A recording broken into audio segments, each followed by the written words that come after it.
Brothers Grimm fairy tales. The Fisherman and His Wife. A Vox Novi audiobook.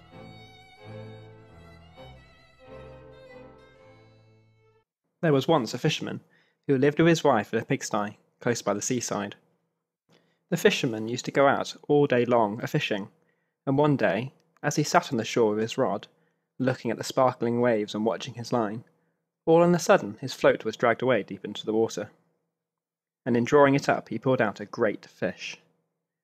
But the fish said, "Pray let me live. I am not a real fish. I am an enchanted prince. Put me in the water again and let me go." "Oh, no," said the man. "You need not make so many words about the matter. I will have nothing to do with a fish that can talk. So swim away, sir, as soon as you please." Then he put him back into the water, and the fish darted straight down to the bottom, and left a long streak of blood behind him on the wave. When the fisherman went home to his wife in the pigsty, he told her how he had caught a great fish, and how it had told him it was an enchanted prince, and how, on hearing it speak, he had let it go again. "Did not you ask it for anything?" said the wife. "We live very wretchedly here, in this nasty, dirty pigsty. Do go back and tell the fish we want a snug little cottage." The fisherman did not much like the business. However, he went to the seashore, and when he came back, there the water looked all yellow and green, and he stood at the water's edge and said, "O man of the sea, hearken to me. My wife Isabel will have her own will, and hath set me to beg a boon of thee." Then the fish came swimming to him, and said, "Well, what is her will? What does your wife want?" "Ah," said the fisherman, "she says that when I had caught you, I ought to have asked you for something before I let you go. She does not like living any longer in the pigsty, and wants a snug little cottage." "Go home then," said the fish. "She is in the cottage already." So the man went home, and saw his wife standing at the door of a nice trimmed little cottage. Come in," said she. "Is not this much better than the filthy pigsty we had?" And there was a parlour, and a bedchamber, and a kitchen, and behind the cottage there was a little garden, planted with all sorts of flowers and fruits, and there was a courtyard behind, full of ducks and chickens. "Ah," said the fisherman, "how happily we shall live now." "We will try to do so at least," said his wife. Everything went right for a week or two, and then Dame Isabel said, "Husband, there is not near room enough for us in the cottage. The courtyard and the garden are a great deal too small, and we should like to have a large stone castle to live in. Go to the fish again, and tell him to give us a castle." "Wife," said the fisherman, "I don't like to go to him again, but perhaps he will be angry.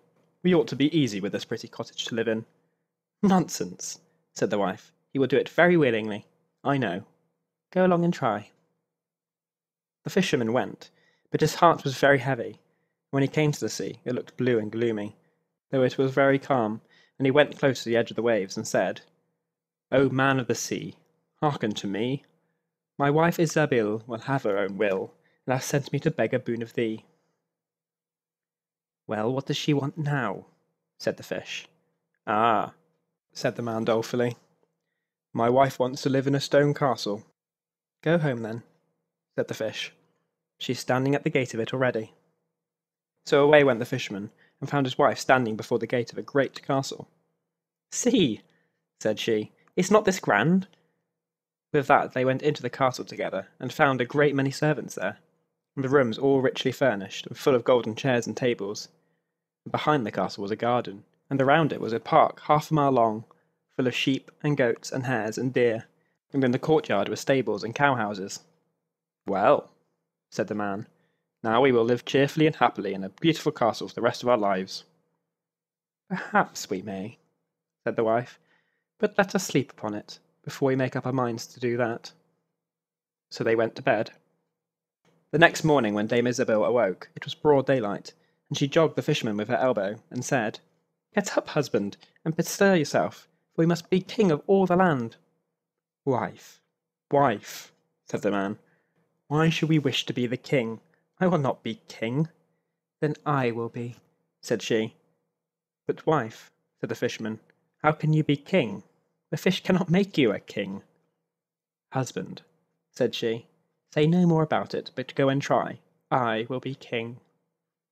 So the man went away quite sorrowful to think that his wife should want to be king. This time the sea looked a dark grey colour, and was overspread with curling waves and the ridges of foam, as he cried out, "O man of the sea, hearken to me. My wife Isabel will have her own will, and hath sent me to beg a boon of thee." "Well, what would she have now?" said the fish. "Alas," said the poor man, "my wife wants to be king." "Go home," said the fish. "She is king already."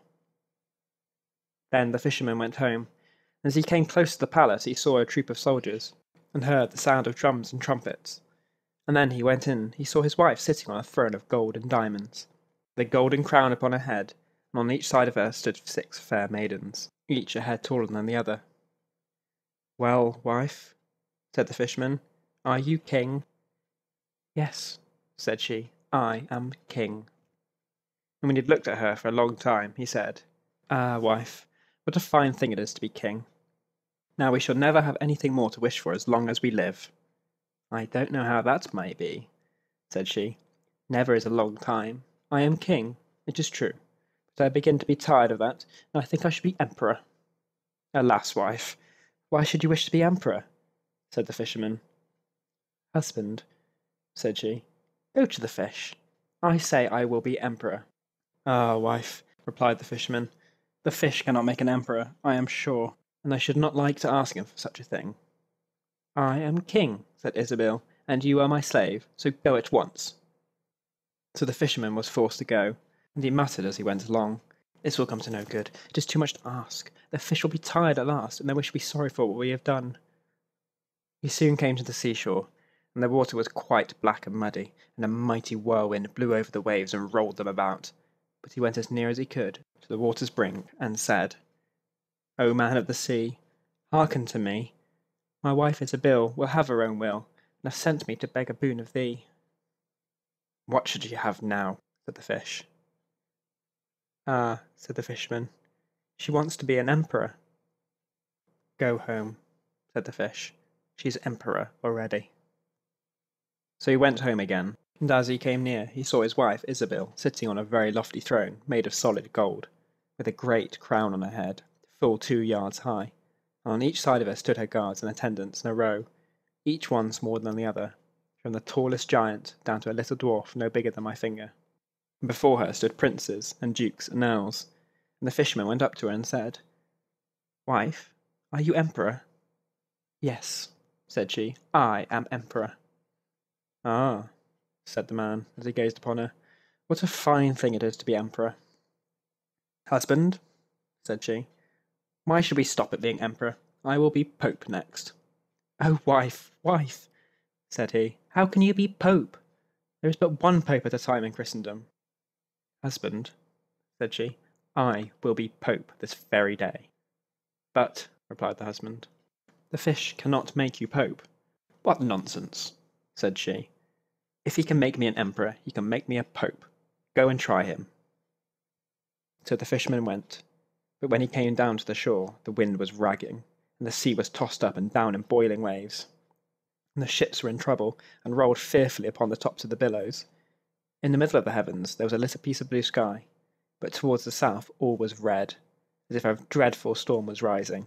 At this sight the fisherman was dreadfully frightened, and he trembled so that his knees knocked together, but still he went down near to the shore, and said, "O man of the sea, hearken to me.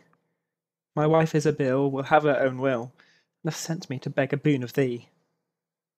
"What does she want now?" said the fish. "Ah," said the fisherman, "my wife wants to be pope."